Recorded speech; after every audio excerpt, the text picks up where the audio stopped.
Ganun sa nakagad.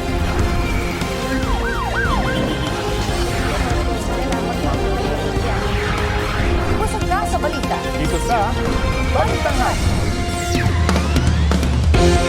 Nasawi ang dalawang trabahador matapos gumuho ang isang hinuhukay na bahagi ng kalsada sa Las Piñas. 3 naman sa mga natrap ang nakaligtas. Ang mainit na balita hatid ni Bam Alegre.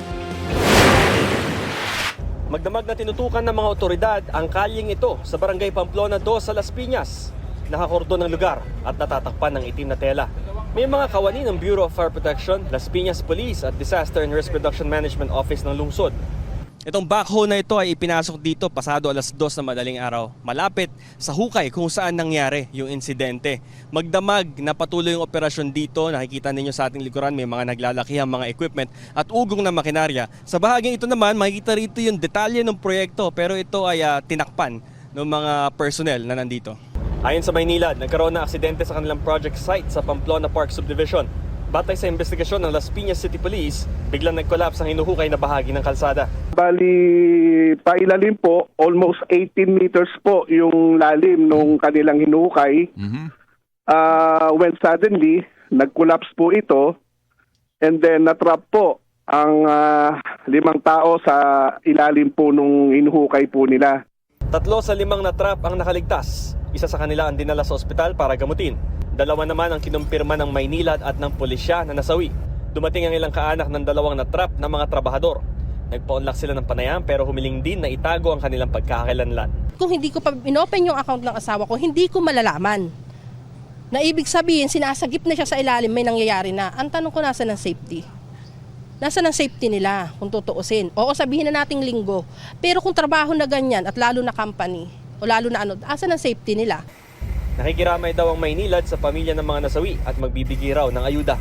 Itinigil daw muna ang trabaho sa site at nakikipagtulungan daw sila sa investigasyon ng mga otoridad. Bam Alegre, nagbabalita para sa GMA News. Mga kapuso, mataas po ang tsansang maging bagyo ng bagong low pressure area malapit sa Mindanao. Namataan po yan ng Pag-asa halos 400 kilometro silangan ng Giwan, Eastern Samar. Sa latest forecast ng ahensya, posibleng tawirin ng LPA ang Southern Luzon, Visayas area sa mga susunod na oras. Sa darating na Miyerkules, posibleng nasa West Philippine Sea na ito at maging tropical depression. Sa ngayon, magpapaulan na ang LPA sa Visayas, Caraga Region, Bicol at ilan pang lugar sa Southern Luzon.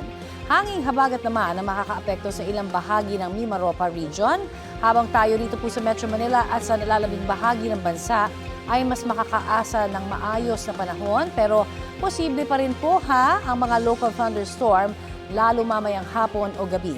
Nakataas ngayon ang thunderstorm advisory sa Makati, Mandaluyong, Pasay, Pateros, Las Piñas, Muntinlupa, Parañaque at Taguig. May kaparehong babala rin po sa ilang panig ng Laguna, Batangas, Cavite, Bataan, Quezon Province at Zambales. Pinaalerto ang mga residente mula sa banta ng baha o landslide. Tatagal ang thunderstorm advisory hanggang pasado alas 12 ngayong tanghali.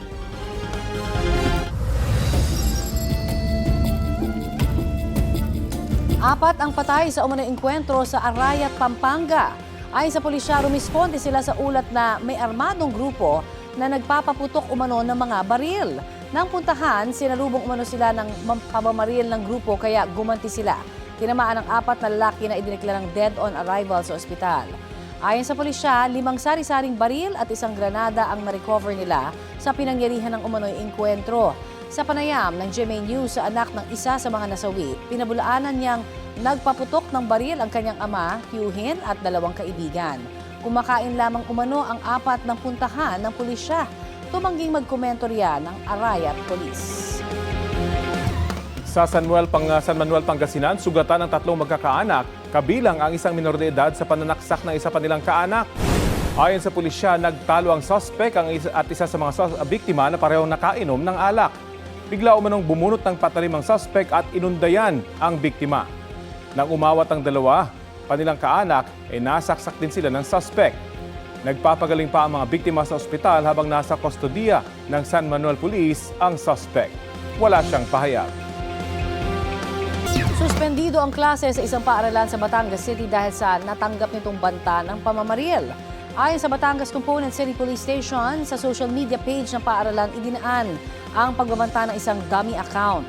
Target daw ng nagbanta ang high school students ng paaralan. Sa inspeksyon ng mga pulis, wala naman daw silang nakitang banta ng pananaksak o pamamaril. Patuloy silang nagbabantay roon. Humihingi na raw sila ng tulong sa Cybercrime Division para matukoy kung sino ang nagpadala ng banta.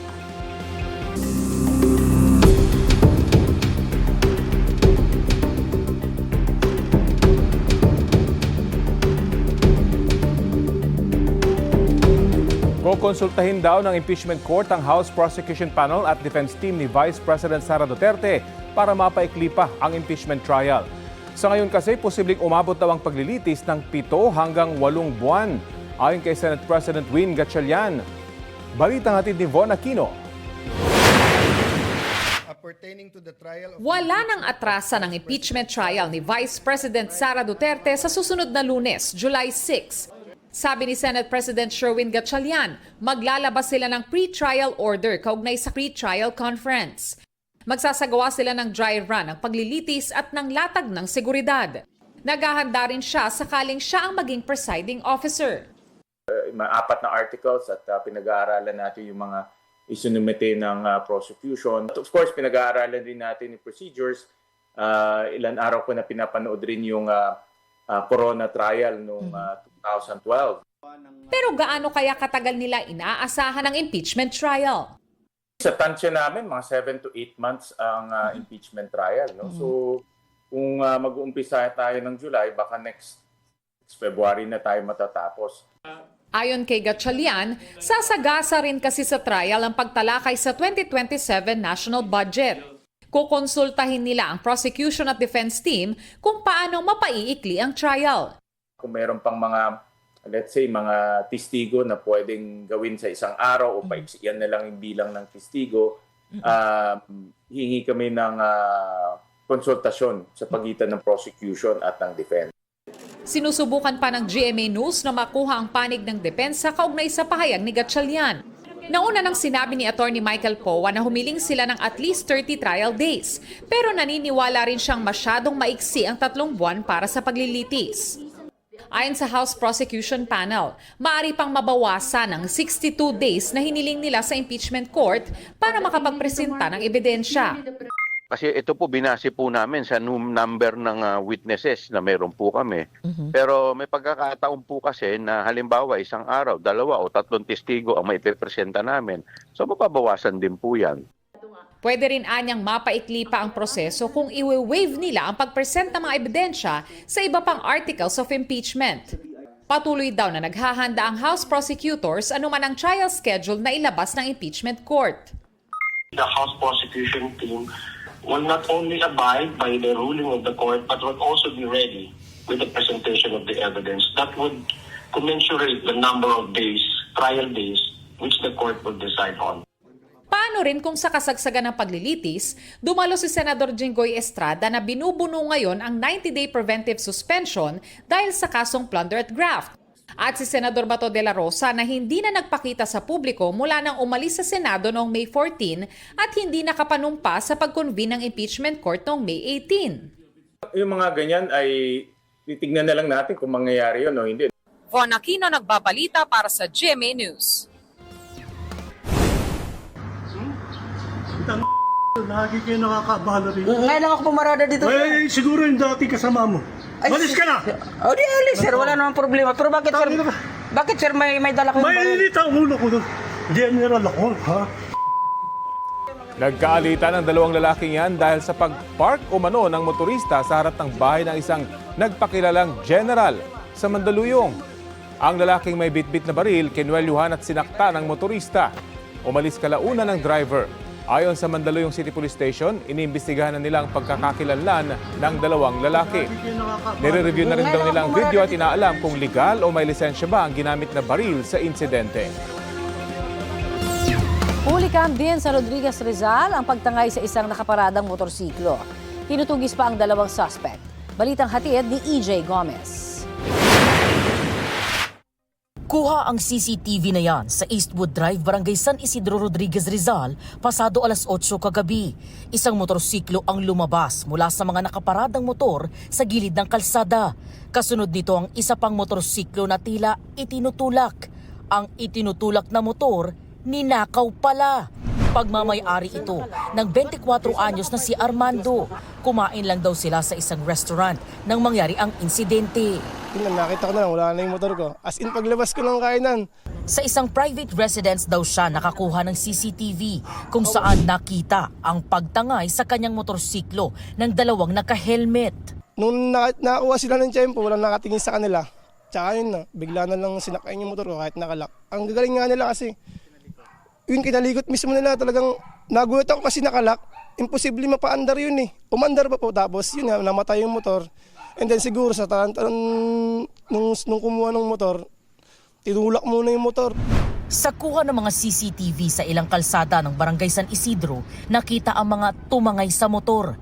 Minaneho ng rider na nakasuot ng light-colored long sleeves at pulang helmet ang motorsiklo. Kasunod daw niya ang kasabwat na nakaitim na jacket at nakasuot ng puting helmet. Inireport na ni Armando ang insidente sa mga otoridad.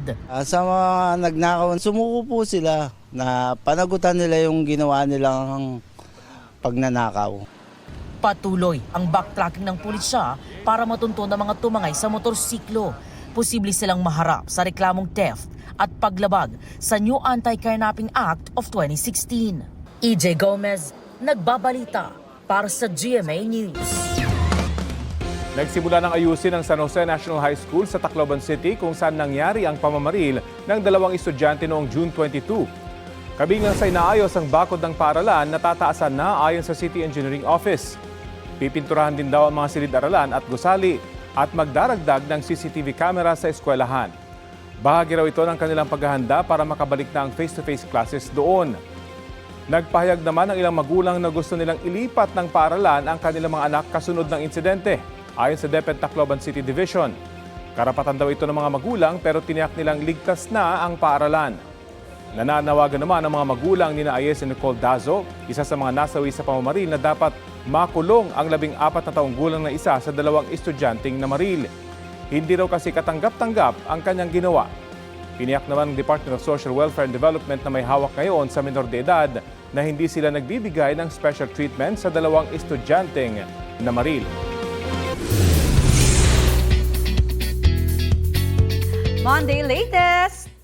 Isa na namang fitness milestone ang na-achieve ni pambansang Ginoo David Licauco. Natapos ni David ang isang global fitness competition sa leg nito sa Jakarta, Indonesia in just 1 hour, 7 minutes and 38 seconds. Yan ang pinakamabilis na record ng isang Filipino participant across all age groups. Ito rin daw ang new best personal record ni David. Out of over 1,000 participants, nasa rank 28 overall si David sa Men's Open Division. Rank 9 naman siya sa Men's 30 to 34 Division. Combination ng running at functional workout stations ang indoor fitness competition na sinalihan ni David.